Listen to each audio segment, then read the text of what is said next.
Viewers, today we have Shashank Shekhar, who is an advocate and legal editor for Goa Chronicles with us. Welcome Shashank ji, C2C news पर आपका स्वागत है। नमस्कार। पश्चिम बंगाल का जहां पर एक एमएलए की उनको पब्लिकली हत्या कर दी गई और लटके हुए पाए गए उनका शरीर, उसके बारे में आप जानकारी दें, क्या हो रहा है? ठीक है। बंगाल, मैं आपको पहले तो एक बैकग्राउंड दे दूं कि बंगाल पॉलिटिकल मर्डर्स में क्या नाम है, सर्वे के हिसाब से टॉप पे है। सबसे ज्यादा पॉलिटिकल मर्डर्स अगर किसी स्टेट में होता है पूरे देश में, तो वो बंगाल में। कहीं भी वो खराबी है, बट बंगाल टॉप करता है, तो वो वर्स्ट है एक तरह से। यहाँ पे एक सिटिंग एमएलए थे, नाम है श्री देवेंद्र नाथ राय। ये पहले कम्युनिस्ट पार्टी ऑफ इंडिया के थे और 2019 में इन्होंने भारतीय जनता पार्टी ज्वाइन की, बीजेपी। और 2020 में उनकी हत्या हो गई। हत्या कैसे होती है और हत्या क्यों होती है, ये जानने के लिए हमको थोड़ा सा देखना पड़ेगा कि क्या चल रहा है स्टेट में। तो पहले 5 साल जब तृणमूल कांग्रेस आई, लेफ्ट पार्टीज को हटा के, जो कि 35 साल के अराउंड में राज किया, तो काफी वायलेंस होता था पहले भी। और जो मैक्सिमम हमने देखा है मीडिया रिपोर्ट्स के द्वारा, हमको पता चल गया कि जो मैक्सिमम गूंस थे लेफ्ट पार्टीज की, उन्होंने टीएमसी ज्वाइन कर ली इवेंचुअली। तो अब टीएमसी ने जगह ले ली है लेफ्ट की, और वैसा ही माहौल वापस बनाया जा रहा है बंगाल में। 5 साल के जब दोबारा वहां इलेक्शंस हुए, तो बीजेपी के कुछ वोट शेयर बढ़ गए। और जब अभी 2019 का लोकसभा इलेक्शन हुआ, तो बीजेपी ने अच्छी टक्कर दी टीएमसी को, तृणमूल कांग्रेस को, जो ममता बनर्जी चलाती है। तो उससे घबराहट शायद हो सकता है, क्योंकि वो तो स्टेटमेंट्स और बयान जो आते रहते हैं बंगाल से, हम जो देखते हैं, सब पता चलता है। बट नेवरदलेस वो सब एक पॉलिटिक्स का एक तरीका हो सकता है कि कौन किसके खिलाफ क्या बयान कर रहा है, और उसमें कोई दिक्कत भी नहीं होती चाहिए, क्योंकि हम डेमोक्रेसी में है, फ्री वर्ल्ड है।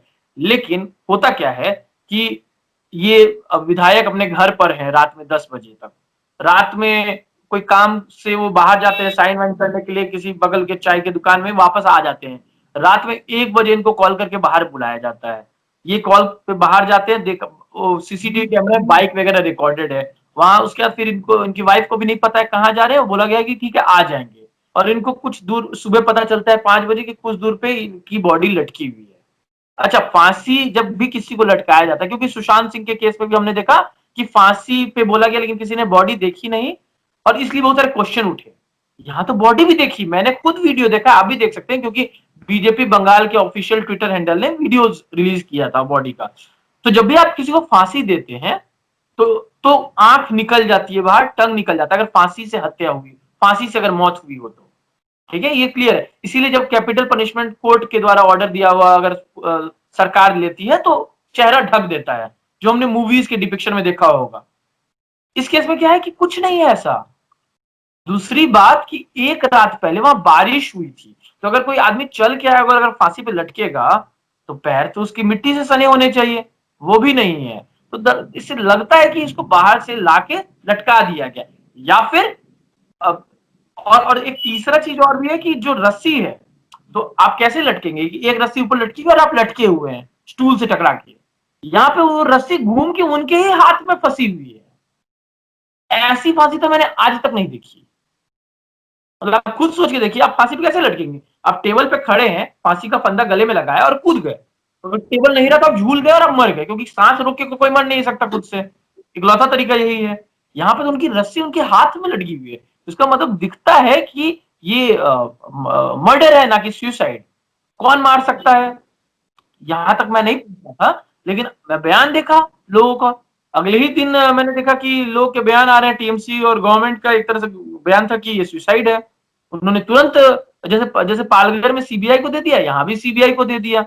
सॉरी सॉरी सॉरी सॉरी, जैसे पालघर में सीआईडी को दे दिया, यहाँ भी सीआईडी को दे दिया। सीआईडी कौन है? जो स्टेट पुलिस के अंदर काम करती है। वो तो बोलेगी सुसाइड है, लेकिन ऐसा है नहीं, क्योंकि प्रथम दृष्टि से ऐसा दिखता नहीं है। लीगल टर्म में हम बोलते हैं prima facie.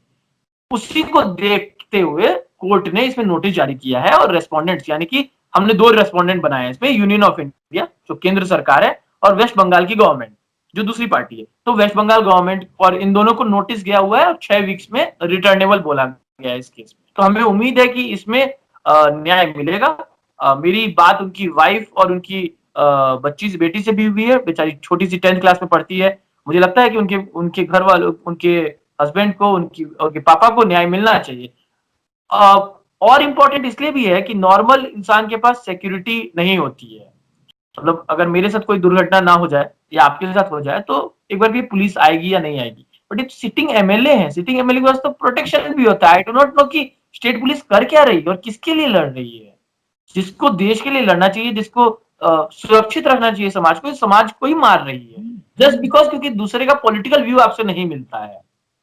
This is very much against democracy. यहाँ तो मतलब डर का माहौल हो गया है बंगाल में कि कोई आदमी किसी और पार्टी को जोड़ सकता है कि नहीं, या किसी और पार्टी से चुनाव लड़ सकता है कि नहीं, या इंडिपेंडेंट लड़ सकता है कि नहीं।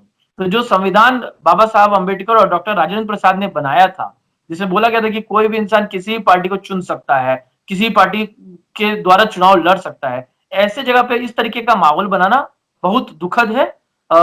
अभी लास्ट जब वहां पे पंचायत इलेक्शंस हुआ था, तो अगर आपने कवर किया होगा या आपने देखा होगा, क्योंकि मैंने मल्टीपल मीडिया रिपोर्ट से देखा कि उसमें मैक्सिमम सीट थे, वो 1/3 से ज्यादा सीट थे जो कि अनकंटेस्टेड रह गए और टीएमसी ऐसे ही जीत गई। ऐसा होता है क्या? मतलब हम भी जानते हैं, 20 साल से फॉलो कर रहे राजनीति को, हमने तो नहीं देखा। ये तो वही वाली बात हुई, सर पे गोली रख के, बंदूक रख के बोलेंगे कि भाई चुनाव मत लड़ो, तो नहीं लड़ेंगे। मतलब चुनाव लड़ना कौन नहीं चाहता। बात करने के लिए बहुत बहुत धन्यवाद। थैंक यू, नमस्कार।